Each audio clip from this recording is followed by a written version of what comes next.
an elevator camera, and a young girl who goes missing. This is where the darkest mystery of 2013 begins. Episode 1: Who was Elisa Lam and Hotel Night? Sometimes you want to walk away, but you get lost without knowing where you're going. Maybe this is not just a journey, it is a door that opens to an endless silence. Elisa Lam was born in 1991 in Vancouver, Canada, to a family of Hong Kong origin. She was a quiet, introverted, but intelligent girl. She loved reading books and following current events. She also loved writing. She often shared her feelings, thoughts, and daily life on her Tumblr blog. Sometimes she was cheerful, and sometimes pessimistic in her posts. She was a cold-blooded person who could show a silent face while storms were raging in her mind. In January 2013, Elisa decided to go on a solo tour of America. After visiting a few cities such as San Diego and Santa Cruz, she arrived in Los Angeles on January 26th. She stayed at the Cecil Hotel in the city center. The name of this hotel may sound ordinary. However, when Los Angeles residents hear this name, they often get goosebumps, because the Cecil Hotel has a dark past. This hotel, built in 1927, gained a spooky reputation over time. Murders, suicides, suspicious deaths. The serial killer Richard Ramirez, nicknamed the Night Stalker, who terrorized Los Angeles in the 1980s, hid in this hotel after his murders. Another serial killer, Jack Unterweger, was also found here. Horrific things had happened in many rooms of the hotel, and over time, it had become a kind of cursed structure. But none of this was openly shared during the days when Elisa Lam checked into the hotel. Elisa initially stayed in one of the shared rooms of the hotel. However, a few days later, the guests in the next room complained about her strange behavior, her muttering strange things, her nervous movements, her sudden mood swings.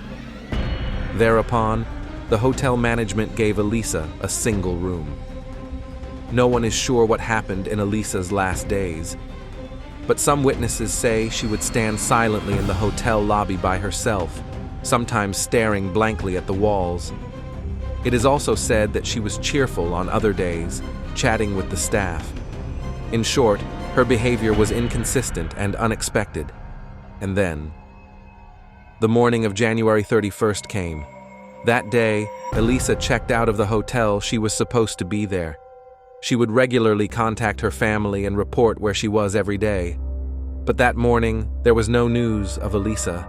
Her phone was not on, and she did not send any text messages. Her family panicked as soon as they realized what had happened. They contacted the police. Her personal belongings, identification, and clothes were still in the hotel room. But Elisa was nowhere to be found. She had vanished into thin air.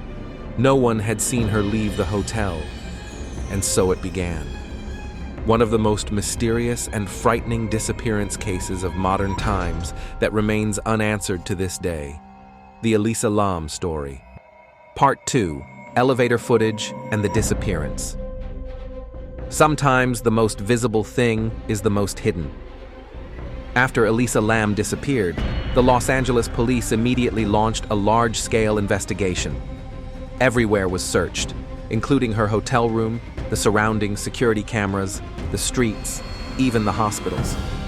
But there were no witnesses, no trace of her. Days passed, but there was still no news of Elisa. Her family had arrived from Canada, giving interviews to the press and asking the public for help in finding their daughter. The police were examining the security cameras inside the hotel one by one. And finally, the famous footage emerged. A few days after Elisa's disappearance, the police released a nearly 2-minute video taken from the hotel elevator camera. The video quickly spread around the world. In the video, Elisa enters the hotel elevator. But what is happening is not normal. At first, she cowers to the side as if she is running away from someone. She presses all the buttons one after another, but the elevator door does not close. Then she goes out, then goes back in, then goes out again. She waves her hands strangely, as if trying to communicate with an invisible entity. Her facial expression is mixed: fear, surprise, hallucination, unclear. But one thing is certain: Elisa Lam was affected by something in that elevator. Some viewers say she was hiding from someone. Others say she was on drugs, but the autopsy report found no drugs. It's also strange that the doors didn't close. Normally, the elevator should have closed in a few seconds, but here, it stayed open for minutes. After the elevator footage went viral, millions of people watched it. Numerous theories were put forward on Reddit, YouTube, and other platforms. Was she talking to an invisible person? Was she being followed by someone? Was she having a psychotic or bipolar episode? Or was she being haunted by a paranormal entity? Those who know the history of the Cecil Hotel directly attributed the footage to the dark energy of the hotel. Whether Elisa was having a mental breakdown in that video or was she truly in a supernatural state is still being debated. But the real shocker is, these images were the last moments Elisa was seen alive. After that video, Elisa Lam was never heard from again. Chapter 3. The finding of the body and unexplained questions. Even when some questions are answered, they leave a bigger void inside us. It had been 19 days since Elisa Lam's disappearance. The police went room by room in the hotel, even having dogs scan the area. But there was no sign of Elisa. Everyone felt as if the ground had opened up and Elisa had gotten in. Until the morning of February 19, 2013. Some guests at the Cecil Hotel began to complain that the water tasted strange, was darker in color, and the pressure had decreased. The hotel management checked the 4 large water tanks on the roof to find out the cause. A staff member climbed onto the roof with a ladder, opened one of the tank covers, and saw a sight he would never forget: Elisa Lam's lifeless body floating naked in the water tank. No staff member could understand how a person could get up there on their own. The roof door was locked and could only be opened with a key that had an alarm system. If someone had forced it open, the alarm would have gone off. But no such alarm had gone off in those days.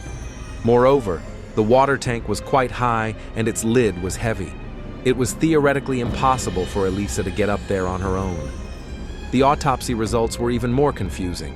There were no signs of assault, strangulation, rape, or drugs on Elisa's body. The cause of death was recorded as accidental drowning. However, people had a hard time believing this explanation. Many details did not add up. So, what were the real questions on their minds? How did Elisa get up to the roof without the alarm going off? How was she able to open the heavy lid of the water tank? Why was she naked? Why were her clothes thrown in a separate place instead of in the tank? And most importantly, if this was just a psychological crisis, how can we explain those terrifying elevator images? Some think that Elisa's psychological disorders were getting worse, that she was having a crisis. Others think that there was a dark presence or another person in the hotel. Perhaps a cursed entity was involved in this incident. Even today, the Elisa Lam case continues to be discussed on social media, in documentaries, and on Reddit forums. Netflix even released a documentary about the case. But there are still dozens of unanswered questions, and each answer opens the door to a new mystery. Elisa Lam is gone, but her story still echoes through the walls of the Cecil Hotel. Some hotels are not just places to stay. Some are places where secrets are buried forever. If you liked the video, don't forget to subscribe and like it. See you in another video. Take care. Goodbye.